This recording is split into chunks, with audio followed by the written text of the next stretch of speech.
रूही शहर से गांव रहने के लिए आई थी और उसकी एक अच्छी दोस्त माँ भी थी।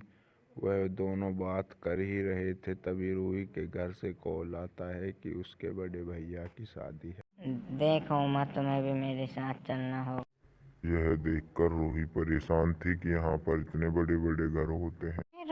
है रूही, क्या यहाँ पर इतने बड़े बड़े घर होते हैं? हाँ उमा, यहाँ पर ऐसे ही घर होते हैं, ये शहर है।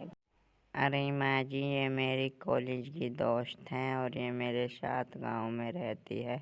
अच्छा ठीक है बेटी, पर इसे कोई परेशानी मत होने देना। जाओ इसे। अरे रूही, इतने दिन कैसे लगा दिए शादी में आने में, जैसे किसी पड़ोस की शादी थी। कुछ नहीं भैया, वो मेरे कॉलेज के एग्ज़ाम थे इसलिए नहीं आया गया। अच्छा ठीक है। ये लड़की कौन है रूही तुम्हारे साथ? ये तो मेरे कॉलेज की दोस्त मेरे साथ। और कुछ दिनों बाद फिर दुल्हन भी आ जाती है। वो सब हंसी खुशी थे। उमा को रात को नींद नहीं आ रही थी, तो वो बालकनी में इधर उधर ताक रही थी। तभी उसकी नज़र अपनी भाभी पर जाती है, जो कि घर से बाहर जा रही थी। हो हो, मेरा सालों बाद मकसद पूरा हुआ है। अरे भाभी जी, आप यहाँ पर क्या कर रही हैं इतनी रात को? वो मुड़कर लखाती है तो देखती है उसकी भाभी नहीं, बल्कि वो चुड़ैल थी। इतना देखकर उमा बेहोश हो जाती है। अरे क्या हुआ, इतना हाँफ क्यों रही हो? कोई बुरा सपना देख लिया क्या तुमने? अरे सपना नहीं, सच में देख लिया पगली। वो जो मेरी भाभी आई है ना, वो कोई भाभी नहीं बल्कि एक चुड़ैल है। मैं अभी अभी देख कर आती हूँ। अरे नहीं, तुम्हें कोई सपना दिखा होगा। नहीं, मैं सच कह रही हूँ, मेरा विश्वास तो करो। अरे दीदी, इतनी रात को क्या कर रही हो यहाँ पर?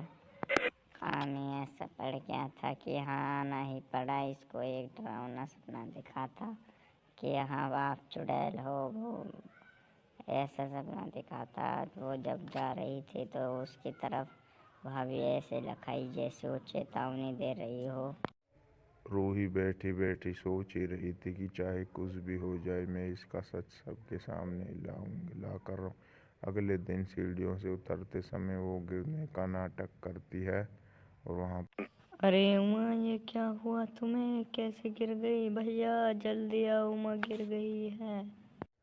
अरे ये सब क्या, कैसे हो गया? कैसे गिर गई? सीढ़ियों से उतरते समय गिर गई थी। इतना बोलकर वह रूही को सोफे पर लाकर बिठा देते हैं। रूही, अब कुछ दिनों तक यहीं रहना, अपने गांव मत जाना पढ़ाई के लिए।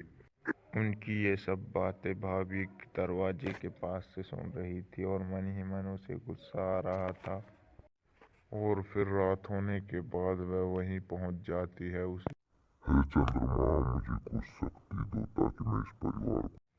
फिर एक रात उमा और रूही दोनों उसको चुड़ैल को देखने के लिए उसका पीछा करने लगती हैं। और कुछ देर उसे ताकने के बाद वह वापस अपने घर पर आ जाती। देख उमा, तू मेरी बात नहीं मान रही थी ना? मैंने तुझसे कहा था ना वो चुड़ैल है। देख रूही, ये वक्त बहस करने का नहीं है। इसका जल्द से जल्द इंतजाम करना होगा। मैं एक तांत्रिक को जानती हूँ जो जान पहचान का है। मैंने उसी टाइम उसे फ़ोन कर दिया था जब हम पेड़ के पीछे से उस चुड़ैल को ताक रहे थे। उसने बोला था कि पूर्णिमा की रात दो दिन बाद तुम मुझे लेने के लिए आ जाना। मैं तुम्हें आप चुड़ैल को मार दूंगा। 2 दिन बाद वे तांत्रिक को लेकर वहाँ पर चुड़ैल के पास पहुँच जाते हैं। ओम ह्रीम क्रीम फट स्वाहा। देखते ही देखते चुड़ैल मर जाती है।